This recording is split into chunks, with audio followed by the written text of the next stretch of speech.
Hello, this is Claus Jensen presenting my third video on the exchange sacrifice. In my second video I showed 3 examples from Petrosian's games, and in this video I will show you another Petrosian game. But this time I will go through all of the game because it was so well played, and the game in question is Spassky-Petrosian from their World Championship match in 1966.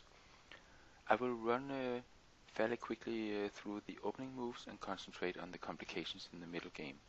And Petrosian is playing the black pieces, and the game started d4, knight f6, knight f3, e6, bishop g5, d5, knight b d2, bishop e7, e3, knight b d7, bishop d3, c5, c3, b6, castles, bishop b7, knight e5, knight takes e5, d takes e5, knight d7, bishop f4, queen c7, knight f3.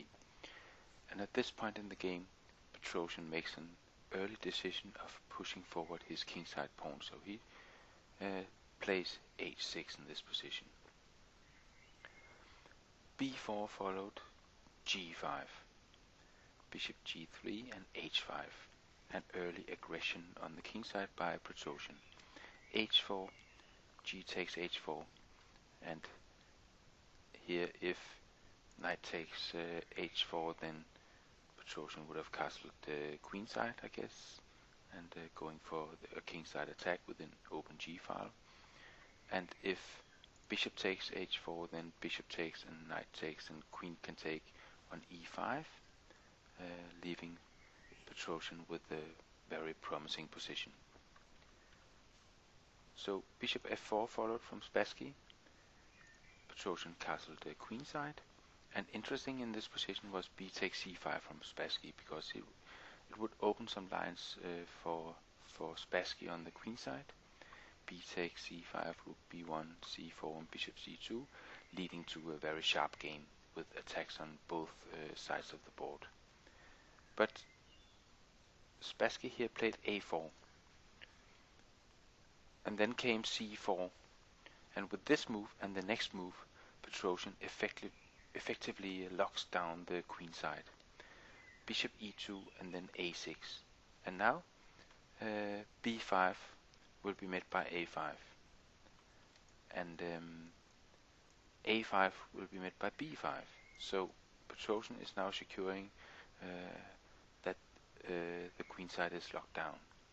King h1 followed, and with the rook, the queenside taken care of, so to speak, Petrosian turns his attention to the side of the board where he fancies his chances, the king side. So rook d to g8, rook g1, and obviously Petrosian wants to double his rooks in the g file at this point, but what he did was moving rook g4, which looks very strange. Normally one would expect a move like rook g7 or some instead. But Petrosian had something special in mind. Queen d2, rook h to g8, doubling the rooks, a5, b5, closing down the queenside, rook a to d1, bishop f8, and knight h2. Spassky attacks the odd-looking rook on g4, but Petrosian pays no attention. He simply plays knight takes e5. And Spassky, of course, takes the exchange on g4, and h takes g4. And now Petrosian has sacrificed the exchange once again. And what has he gained from this sacrifice?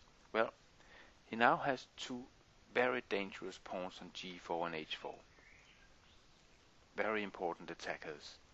And he has, of course, also won a pawn on e5. So we can say that this time Petrosian played the exchange sacrifice to help him continue the attack. So one could argue that this sacrifice was not purely positional, but had some tactical elements in it. But since no concrete lines lead to a certain win for Petrosian in this position, I will still say it's a positional exchange sacrifice. e4 followed, bishop d6 from Petrosian, queen e3, knight d7,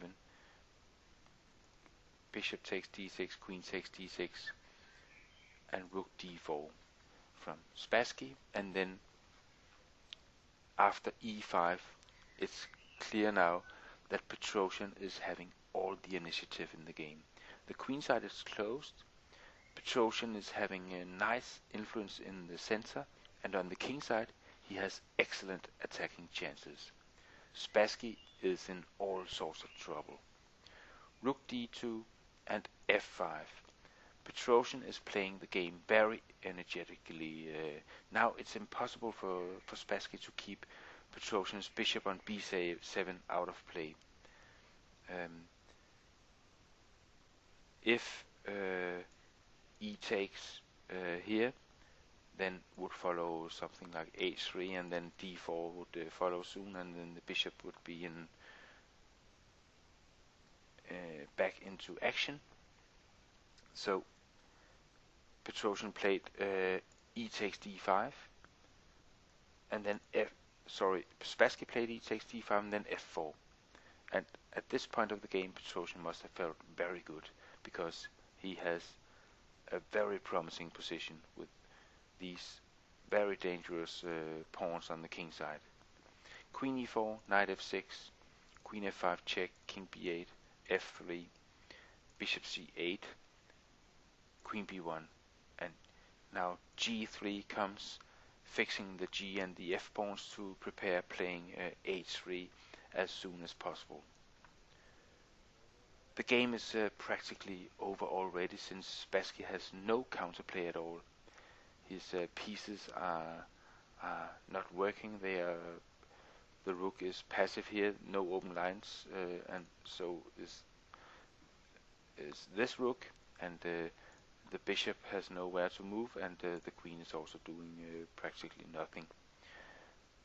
Rook e1, h3, bishop f1, rook h8, g takes, bishop takes a3, king g1, bishop takes on f1, king takes f1, and e4, another energetic move, because Petrosian wants these connected pass pawns. For example, f takes e4, then f3, threatening mate on h1, and creating this lethal pair of connected pass pawns, and Spassky would be completely lost. He played queen d1 instead, but then Petrosian wants these connected pass pawns, so he's prepared to sack a knight to get these connected pass pawns, so he simply plays knight g4, and after f takes g4, then f3.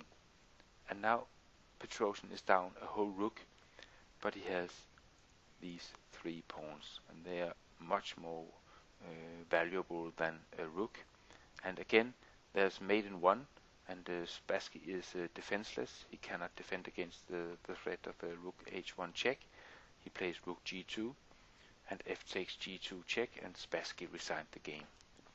And I think this was a brilliant effort from Petrosian, who once again showed his immaculate imagination and played a very good exchange sacrifice on g4, and later followed up with a very nice knight sack to create a couple of unstoppable pawns on the king side.